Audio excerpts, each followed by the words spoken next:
Hello ಆಹಾರ ಪ್ರಿಯರೇ, welcome to ಕಾದೋ foods. ಇವತ್ತಿನ special recipe Hyderabadi chicken dum biryani. ಬಿರಿಯಾನಿಲಿ ತುಂಬಾ ಟೈಪ್ಸ್ ಇದೆ, ಆದ್ರೆ ಮೋಸ್ಟ್ ಟಾಪ್ ಫೇವರೇಟ್ ಅಂದ್ರೆ ಈ ಹೈದರಾಬಾದಿ ಚಿಕನ್ ದಮ್ ಬಿರಿಯಾನಿ.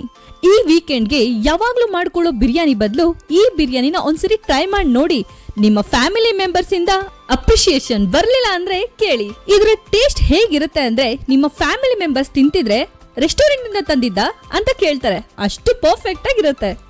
ಇದೇನು ಅಷ್ಟೊಂದು ಡಿಫಿಕಲ್ಟ್ ರೆಸಿಪಿ ಅಲ್ಲ, ಆದ್ರೆ ಸ್ಟೆಪ್ ಬೈ ಸ್ಟೆಪ್ ಮಾಡೋ ವಿಧಾನನ ಕರೆಕ್ಟ್ ಆಗಿ ಫಾಲೋ ಮಾಡಿ ನೋಡಿ. ನೆಕ್ಸ್ಟ್ ಟೈಮ್ ಇಂದ ನೀವೇ ಈಸಿಯಾಗಿ ಮಾಡ್ಕೊಳ್ತೀರಾ. ಹಾಗಿದ್ರೆ ಇನ್ಯಾಕ್ ತಡ, ಈ ರೆಸಿಪಿನ ಹೇಗ್ ಮಾಡೋದು ನೋಡೋಣ. Let's start. ಮೊದಲಿಗೆ ಅರ್ಧ ಕೆಜಿ ಬಾಸ್ಮತಿ ರೈಸ್ಗೆ ನೀರ್ ಹಾಕಿ ಕನಿಷ್ಠ 20 ಮಿನಿಟ್ಸ್ ಆದ್ರೂ ನೆನೆ ಇಟ್ಕೊಳ್ಳಿ. ನಂತರ ಅರ್ಧ ಕೆಜಿ ಬಿರಿಯಾನಿ ಕಟ್ ಚಿಕನ್ಗೆ 2 table spoon Kashmiri chilli powder, 1/2 table spoon ಅರಿಶಿನ, 2 table spoon chicken biryani powder ನ ಹಾಕೊಳ್ತಾ ಇದೀನಿ.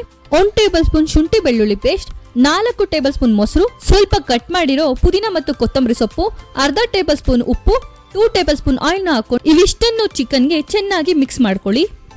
ಚಿಕನ್ಗೆ ಮಸಾಲೆನ ಎಷ್ಟು ಮಸಾಜ್ ಮಾಡ್ತಿರೋ ಅಷ್ಟು ಚಿಕನ್ ಜ್ಯೂಸಿ ಮತ್ತು ಟೆಂಡರ್ ಆಗಿ ಬರುತ್ತೆ. ಇದನ್ನ 1 ಗಂಟೆ ಆದ್ರೂ ಫ್ರಿಜ್ ನಲ್ಲಿ ಇಡಿ. ಬೇಕಾದ್ರೆ ಓವರ್ ನೈಟ್ ನೆನೆ ಹಾಕಿ ಇಟ್ಕೊಂಡು ನೋಡಿ, ಮ್ಯಾಜಿಕ್ ನೋಡ್ತೀರಾ. ಈಗ ಸ್ವಲ್ಪ fried onion, 1/2 table spoon kasuri methi ಹಾಕೊಳ್ತಾ ಇದೀನಿ.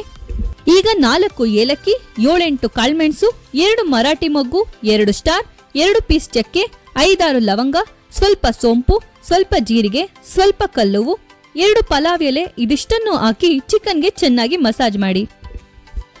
ಈಗ ಒಂದು ಪಾತ್ರೆಗೆ 2 ಲೀಟರ್ ಆಗೋಷ್ಟು ನೀರಿಗೆ 2 ಚಕ್ಕೆ, 4 ಏಲಕ್ಕಿ, 2 ಸ್ಟಾರ್, 4 ಲವಂಗ, 7-8 ಕಾಳುಮೆಣಸು, 2 ಮರಾಠಿ ಮೊಗ್ಗು, 2 ಪಲಾವ್ ಎಲೆ, ಅರ್ಧ ಟೇಬಲ್ ಸ್ಪೂನ್ ಸೋಂಪು, ಅರ್ಧ ಟೇಬಲ್ ಸ್ಪೂನ್ ಜೀರಿಗೆ, 2 ಟೇಬಲ್ ಸ್ಪೂನ್ ಆಯಿಲ್ ಹಾಕೊಂಡು ಸ್ವಲ್ಪ ಕಟ್ ಮಾಡಿರೋ ಪುದೀನ ಮತ್ತು ಕೊತ್ತಂಬರಿನ ಹಾಕೊಳ್ತಾ ಇದ್ದೀನಿ. ನೀರು ಕುದ್ದ ಮೇಲೆ ನೆನೆ ಹಾಕಿರೋ ಬಾಸ್ಮತಿ ರೈಸ್ನ ಹಾಕೊಳ್ತಾ ಇದ್ದೀನಿ. ಅಕ್ಕಿನ ಐ ಫ್ಲೇಮ್ ಅಲ್ಲೇ 70% ಆಗೋಷ್ಟು ಕುಕ್ ಮಾಡ್ಕೊಳ್ಬೇಕಾಗುತ್ತೆ. ನಂತರ ಬಿರಿಯಾನಿ ದಮ್ ಕಟ್ಟೋಕೆ ಒಂದು ಪಾತ್ರೆಗೆ ಈರುಳ್ಳಿ ಫ್ರೈ ಮಾಡಿರೋ ಆಯಿಲ್ನ 4-5 ಟೇಬಲ್ ಸ್ಪೂನ್ ಹಾಕೊಳ್ತಾ ಇದ್ದೀನಿ. ಎಣ್ಣೆ ಕಾದ ನಂತರ 1 ಅವರ್ ನೆನೆಸಿ ಇಟ್ಟಿರೋ ಚಿಕನ್ ನ ಹಾಕೊಂಡು 10 ಮಿನಿಟ್ಸ್ ಆದ್ರೂ ಮೀಡಿಯಂ ಫ್ಲೇಮ್ ಅಲ್ಲಿ ಫ್ರೈ ಮಾಡೋಕೆ ಬಿಡಿ. ನಂತರ 70% ಕುಕ್ ಆಗಿರೋ ಬಾಸ್ಮತಿ ರೈಸ್ ನ ಲೇಯರ್ ಆಗಿ ಸ್ವಲ್ಪನೇ ಹಾಕೊಳ್ತಾ ಬನ್ನಿ. ರೈಸ್ ನ ಸೌಟ್ ಇಂದ ಪ್ರೆಸ್ ಮಾಡ್ಕೊಳಕ್ ಹೋಗ್ಬೇಡಿ. ಪ್ರೆಸ್ ಮಾಡಿದ್ರೆ ರೈಸ್ ಮಧ್ಯೆ ಇರೋ ಏರ್ ಪಾಸ್ ಆಗದೆ ಅನ್ನ ಹೂವು ತರ ಮೇಲ್ ಅರಳದೆ ಮುದ್ದೆ ತರ ಆಗುತ್ತೆ. ಸೊ ರೈಸ್ ನ ಲೇಯರ್ ಆಗಿ ಉದುರಿಸ್ಕೊಳ್ತಾ ಬನ್ನಿ. ಕೊನೆಗೆ ಆರೆಂಜ್ ಮತ್ತೆ ಯೆಲ್ಲೋ ಫುಡ್ ಕಲರ್ ನ ಹಾಲಿಗೆ ಮಿಕ್ಸ್ ಮಾಡ್ಕೊಂಡಿರೋ ಮಿಶ್ರಣನ ಹಾಕೊಳ್ತಾ ಇದೀನಿ. ಇದು ಪೂರ್ತಿ ಆಪ್ಷನಲ್, ನಿಮಗ್ ಬೇಕಾದ್ರೆ ಕೇಸರಿನ ಹಾಲ್ನಲ್ಲಿ ನೆನೆ ಹಾಕಿ ಹಾಕೊಳ್ಬಹುದು. 2 ಟೇಬಲ್ ಸ್ಪೂನ್ ಗೀನ ಹಾಕೊಳ್ಬೇಕು. ಹಾಗೆ ಕಟ್ ಮಾಡಿರೋ ಸ್ವಲ್ಪ ಪುದೀನ ಮತ್ತು ಕೊತ್ತಂಬರಿ ಸೊಪ್ಪನ್ನ ಹಾಕೊಳ್ತಾ ಇದೀನಿ ಮತ್ತು ಫ್ರೈಡ್ ಆನಿಯನ್ ನ ಹಾಕೊಳ್ತಾ ಇದೀನಿ. ಕೊನೆಯದಾಗಿ ಟಿಶ್ಯೂ ನ್ಯಾಪ್ಕಿನ್ ನ ಯೂಸ್ ಮಾಡಿ ದಮ್ ಕಟ್ತಾ ಇದೀನಿ.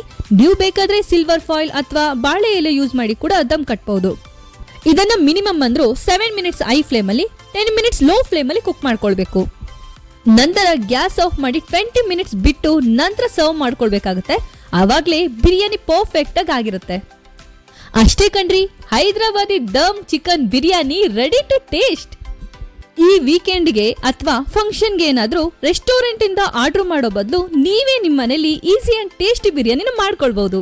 ಅಷ್ಟೇ ಕಣ್ರಿ, ನೋಡಿ ರೈಸ್ ಹೀಗೆ ಹೂವು ತರ ಮೇಲೆ ಅರಳಿ ಬಂದಿದೆ ಅಂತ. ನೋಡ್ತಿದ್ದೀರಲ್ಲ ಎಷ್ಟು ಪರ್ಫೆಕ್ಟ್ ಆಗಿ ಬಿರಿಯಾನಿ ಕುಕ್ ಆಗಿದೆ ಅಂತ. ಒಂದ್ಸರಿ ಈ ಬಿರಿಯಾನಿನ ನೀವು ನಿಮ್ಮನೆ ಟ್ರೈ ಮಾಡಿ ನೋಡಿ. ಈ ಬಿರಿಯಾನಿ ಮುಂದೆ ರೆಸ್ಟೋರೆಂಟ್ ಬಿರಿಯಾನಿ ಏನೂ ಇಲ್ಲ ಅನ್ಸುತ್ತೆ. ನಾನು ಹೇಳಿರೋ ಸ್ಟೆಪ್ಸ್ ನ ಕರೆಕ್ಟ್ ಆಗಿ ಫಾಲೋ ಮಾಡಿ ನೋಡಿ. As it is restaurant style ಬಿರಿಯಾನಿನ ನೀವು ಎಂಜಾಯ್ ಮಾಡ್ತೀರಾ. ನೀವು ನಿಮ್ಮ ಮನೇಲಿ ಈ ರೆಸಿಪಿನ ಟ್ರೈ ಮಾಡಿ ನೋಡಿ, ನಿಮ್ಗೆ ಖಂಡಿತವಾಗ್ಲೂ ಇಷ್ಟ ಆಗುತ್ತೆ. ಮತ್ತೊಂದು ಸ್ಪೆಷಲ್ ರೆಸಿಪಿ ಜೊತೆ ನೆಕ್ಸ್ಟ್ ವಿಡಿಯೋದಲ್ಲಿ ಸಿಗೋಣ. ಓಕೆ ರೀ, ಬಾಯ್.